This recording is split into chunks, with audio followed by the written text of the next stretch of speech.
सादर नमस्ते। कहा जाता है कि एक झूठ को भी यदि बार बार बोल दिया जाए और बोलने वालों की संख्या बहुत अधिक हो तो निश्चित सुनने वालों की संख्या भी अपने आप बढ़ जाती और एक दिन वही झूठ सत्य जैसा लगने लगता है। लोग उसी को मान लेते हैं, उसी को अपना लेते हैं। कुछ ऐसा ही हुआ उस काल में जब इस भारत जैसे सुखी समृद्ध देश पर मुगलों ने आक्रमण किया और यहां पर अपनी सत्ता को फैलाने का प्रयत्न किया। मंदिरों को तोड़ करके मस्जिदों में तब्दील कर दिया गया। लोगों की गर्दनों पर तलवारें रख करके उनका धर्म परिवर्तन करा दिया गया।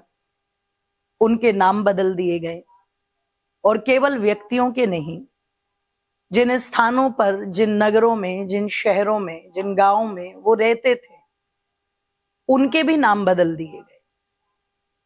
और ये सिलसिला इतना लंबा चला कि चलते चलते कब रामायण काल की प्रयाग नगरी इलाहाबाद बन गई हमें पता भी नहीं चला और हमने उसे उसी रूप में अपना लिया।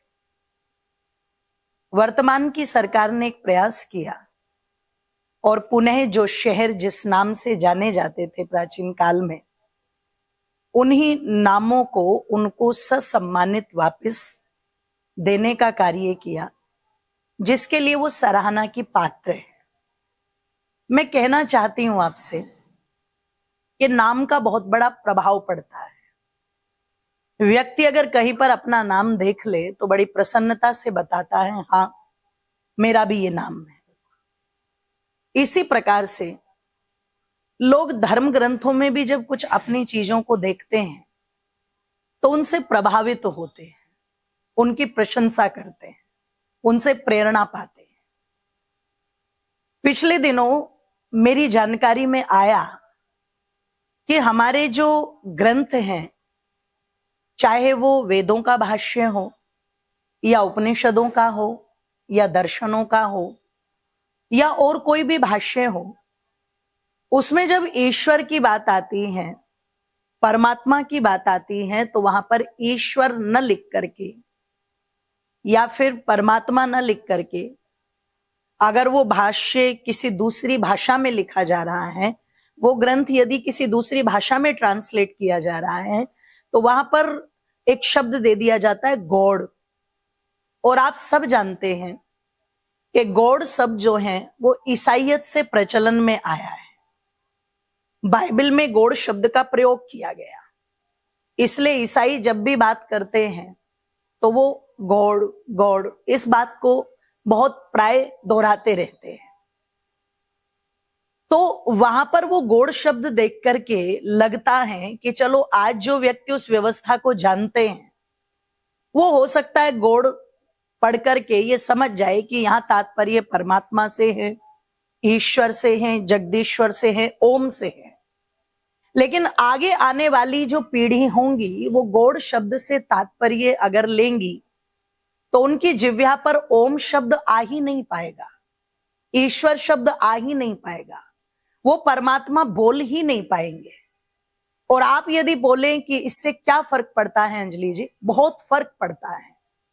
आज आपके यजुर्वेद के 40वें अध्याय का जो प्रथम मंत्र है, ईसा वाष्यमिदम सर्वम, वहां पर ईसाई जब ईसा शब्द को देखते हैं तो वो दावा करने लगते हैं कि देखो हमारे ईसा मसीह तो वेदों में भी। जब आपके मंत्र में अदीना शब्द को मदीना पढ़ लिया जाता है और वहां पर मुस्लिम लोग दावा करने लगते हैं कि देखो यहां हमारा मक्का मदीना है, तो उस चीज से फर्क पड़ता है।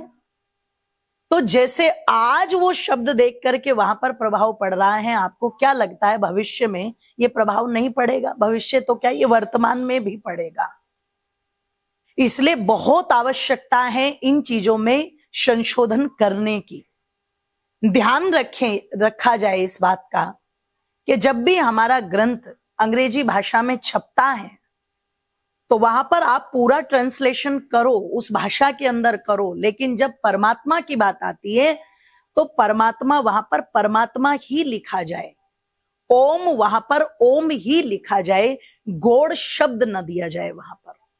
क्योंकि हम जिसे सृष्टिकर्ता मानते हैं वो ओम है, जो उसका निज नाम है, जिसमें सब नाम आ जाते हैं, और जिसके लिए ये कहा ऋषि दयानंद ने कि परमात्मा के सब नामों में सबसे मुख्य नाम ये ओम नाम है। तो हम उस ओम नाम को वहां पर दे, ईश्वर नाम को वहां पर दे। ये परिवर्तन हम लोगों को कर लेना चाहिए, क्योंकि बहुत प्रभाव नाम का पड़ता है। इस पूरे ब्रह्मांड में जब ओम की ध्वनि गूंज रही है तो हमारे ग्रंथों में भी वही ओम दिखना चाहिए। इस पर विचार करें, चिंतन करें। बहुत बहुत धन्यवाद।